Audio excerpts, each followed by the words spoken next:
Chirang Public School first time ni takai moनसे celebration खालामदों annual celebration तो नंगौ आं दिनैहाय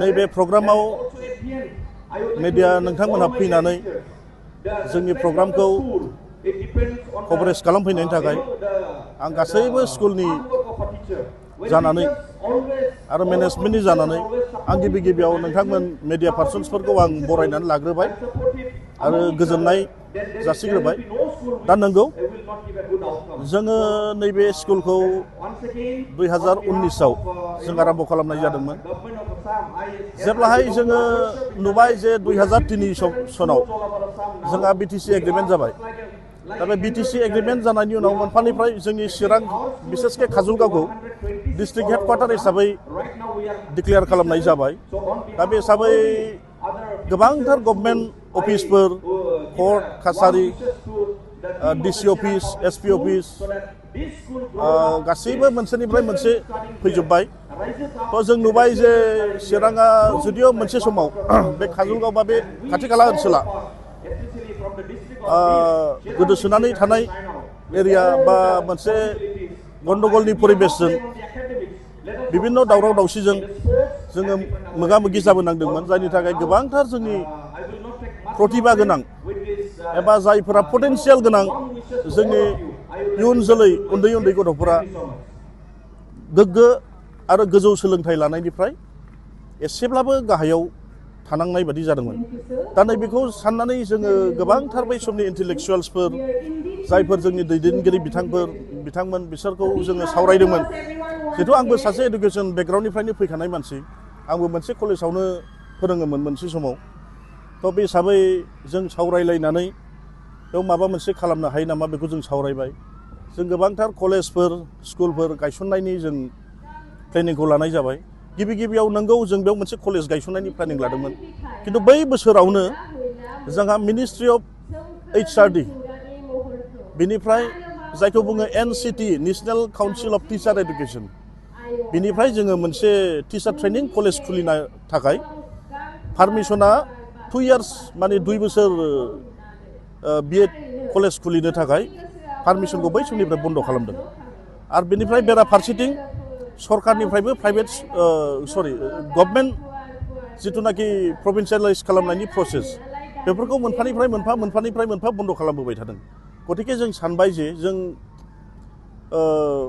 सानबाय बेहाय जोङो मोनसे फुल फ्लेजेड इन्टिग्रेटेड CBSE स्कुल खालामनानै बिनिफ्राय जोङो KG to PG क्लास 1 निफ्राय MA लेभेलसिम डिग्री होनो हानाय अनुष्ठान बोरैहाय मोनसे खालामनो हायो तो बिनि सिन्था धारा जोङो नैबे चिरां पाब्लिक स्कुल काजलगावनि जन्म जोङो 2019आव बेखौ नारानाथा जागायदोंमोन 17 जन छात्रफोर लानानै बिनिफ्राय फैयै जोंनाव दा फ्राय 250नि एसे गोजौआव छात्रफोर दंफैसै जोंनि स्कुलखौ खुलिनायनि उद्देश्यआनो जाहैबाय बेहाय not at all profit motive बेयाव प्रफिट मोटिव जेबो गैया बेखौ मोनसे चिरां एडुकेशनल ससाइटि मुंनि मोनसे ससाइटिया बे स्कुलखौ सामलायगासिनो दङ जेरावहाय जोङो जोंनि ओनसोलनि प्रतिभा गोनां उन्दै गथ' गथायफोरखौ लाबोनानै माबोरैहाय मोनसे क्वालिटी एडुकेशन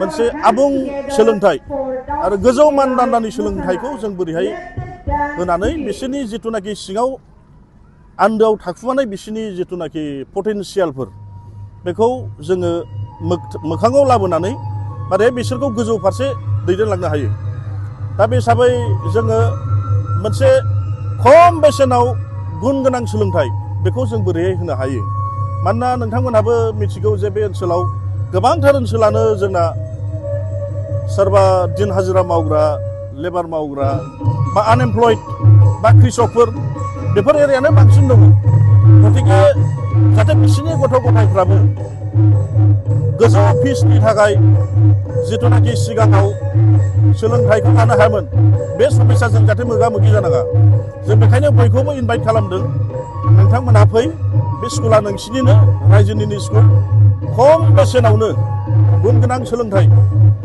बेखौ जों होनो थाखाय जेब्लायबो नाजालांबाय थागोन आरो बे उद्देश्यखौ लानानै जों आगबारिलांबाय थागोन। दिनैसिमाव माबायदि एनरलमेन्ट मोननो हादों नोंथांमोना ओनसोलाव? दिनैसिमाव जोंना एक्जाक्टलि 250+ 250नि एसे गोजौआव साथ्रफोर दङ। दा बेबायदिनो जोङो गोबांथार बेबायदि साथ्रफोर दङ जायफोर माने फाइनान्सियेल प्रब्लेमनि थाखाय सोरबा मान्थलि फिस होनो हायिनि थाखाय दा बेफोरखौ जों कनसिडार खालामनानै जोंनिनो गथ' जोंनो बेंनांगोन जोंनो लांनांगोन होननानै जों बिसोरखौ बेबायदिनो आगबारिलांगासिनो दङ। गिबियावनो बयनिसिमबो खुलुमहरबाय। आंनि मुङा डक्टर पिनस। आं दासान्दि IIT गुवाहाटीयावहाय एसिस्टेन्ट प्रफेसरै खामानि मावगासिनो दङ आरो बेनि अनगायैबो आं आवगाय IIT कानपुर आरो IIT माद्रासावहाय मावनानै फैबाय। आं दा बाहाय एस चिफ गेस्ट हिसाबै फैनानै जोबोद गोजोननाय मोन्दों। मानो होनबा चिरां पाब्लिक स्कुला फार्स्ट एनुवेल डे सेलेब्रेसन खालामदों आरो बे फार्स्ट डेआवनो चिफ गेस्ट हिसाबै फैनानै आङो माने बिसोरजों इन्टारेक्सन खालामनानै बिसोरजों रायलायनानै बिराद उत्साह मोन्दों बा गोजोननाय मोन्दों आरो आं सानो स्कुला बेबायदियैनो लासै लासैनो दावगालाङो आरो चिरां पाब्लिक स्कुला मोनसे वेल नन पाब्लिक स्कुल जायो बे लकेलिटियाव। बेसिकेलि दा फरायनाय समावहाय गथ'फोरखौ माबायदि बिमा बिफा केयार खालामनांगौ होननानै नोंथाङा सानो? दा जों बेलेग हारिजों जुदि कम्पेयार खालामना नायोबा जोंनि बर' हारिया बिराद गाहायाव दङ। दा जोंनि नर्थ इस्टनि लार्जेस्ट ट्राइबेल हिसाबै जोंनि फरायनायाव जोङो फकास खालामनांगोन। मानो होनबा क्वालिटि एजुकेसन थायोबासो जोंनि हारिया दावगानो हागोन। बयबो बुङो जे जोंनि गेरेमसा हारि दानायावहाय जोंनो क्वालिटि एजुकेसनानो टप प्रायरिटि। जों क्वालिटि एजुकेसनखौ जों जुदि लांफानो हायाब्ला जोंनि हारिया डेभेलप जानाया गोब्राब जागोन। आं बिनिखायनो जोंनि पेरेन्टसफोरखौ आं खावलायो जाहाथे जोंनि चिलड्रेन्सफोरनि एजुकेसनावहाय फकास खालामो। बिसोरनो मा नांगौ जेरै इनभाइरनमेन्ट होनांगौ फरायनायनि, जेरै गाइडेन्स होनांगौ फरायनायनि। जुदि पेरेन्टसफ्रा जुदि प्रपार नलेज गैयाब्ला सोरनिबा मोजां फरायनाय गथ'फोरनाव थांनानै सोंनानै लानांगौ माबायदि फरायबा माबायदि जायो आरो माबायाव फरायबा माबायदि दावगालांनो हायो। दा जोंनि गेजेरावहाय बांसिन पेरेन्टसफ्रानो बेबायदि प्रि इनफरमेसन गैया बिसोरनाव बा नलेज गैया। बेनिखायनो आं सानो आसा खालामो पेरेन्टसफोरखौ रिकुवेस्ट खालामो जाहाथे जोंनि बर'फोर जायफ्रा फरायफुनाय दावगाफुनाय गथ'फ्रा मोजाङै मोजां राइट गाइडेन्स मोनो बेखौ आं खावलायो। बेसिकेलि दा मेट्रिक एग्जाम आरो HS एग्जामा जानो बारा गोबाव सम गैलिया। स्टुडेन्टफोरखौ माबायदि फरायनानै माबायदि पास जानो लुबैयो? मेट्रिकुलेसना बिराद इम्परटेन्ट लाइफनि थाखाय। बेखौ इजि लानाङा। बियो दा नोङो जुदि साख्रिनि बेलायाव होनबा नोङो जुदि IITsफ्राव नोङो जुदि प्रफेसर जानो लुगैयोब्ला क्लास 10आव जुदि नोङो 65%नि एडभान्स लायाबा स्क्रिनिं प्रसेसआवनो नोंनि एप्लिकेसना रिजेक्ट जागोन। दा बेनिखायनो आंनि खावलायनाया बेनो जायफ्रा क्लास 12 बा क्लास 10 मेट्रिक होनो नागिरदों नोंसोरो मोजाङैनो मोजां mathematics, science, physics, chemistry, maths, बाय'लजियाव फकास खालाम। जाहाथे बेवहाय मोजां मार्क्स लाखिनानै नोङो नोंनि गावबागाव स्ट्रिम बा गावबागाव केरियाराव दावगालांनो हायो। आंनि अल द भेरि बेस्ट। आरो नोंसोरो एटलिस्ट जाय जिनिसखौ फरायदों बेखौ रिभाइस खालाम। बांद्राय प्रेसार लानो नाङा। मानो होनब्ला नोङो प्रेसार लायोबा नोंनि फरिखायाबो मोजां जानाय नङा। ओंखायनो आं सानो नोंसोरो 2 to 3 आवार्स मोनसे साबजेक्टखौ फकास लानानै डेडिकेटेडलि नोङो रिभाइस खालाम।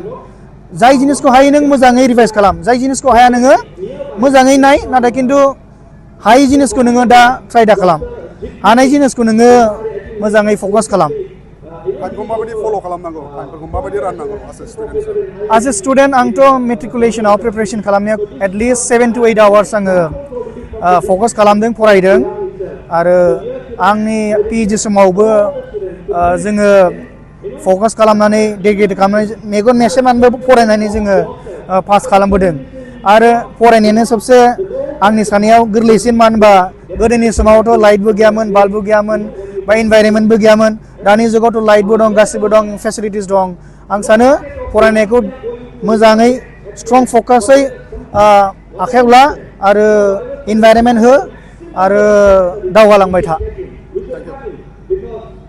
BTCनि गभर्नमेन्टआ जोंनि इडुकेसननि बेलायाव माबायदि खामानि मावनांगौ दं होननानै नोंथाङा सानो? बिराद मोजां कुइसन बियो।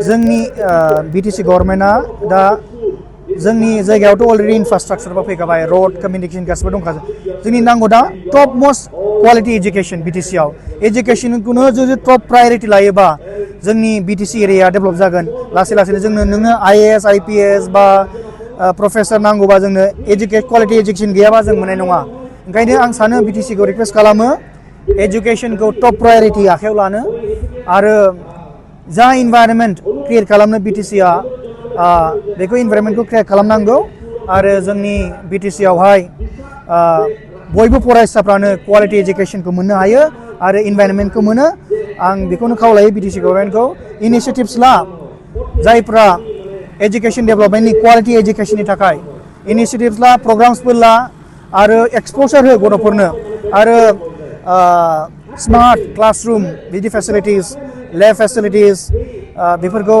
दानिफ्रायनो इनिशिएट खालाम BTC आ नङाबा जोङो चेन्नाइ दिल्ली बेंगलर बायदि जायगानिफ्राय जोङो बहुद गाहायाव थागोन जेरै चेन्नाइआव माबायदि क्वालिटी एजुकेशन जायो जों नुबोजोब्बाय जाहाय बिसोरो गावसिनि तामिल लेंगुवेजजोंनो फरायनानैबाबो बिसोरो हाइलि क्वालिफाइड US इउरपआव बिसोरो कब्जा खालामनानै दङ मानि थाखाय होनबा क्वालिटी एजुकेशन नोङो क्वालिटी एजुकेशन थायोबा नों इउरप थां US थां जेरावबो नोङो साक्सेस जागोन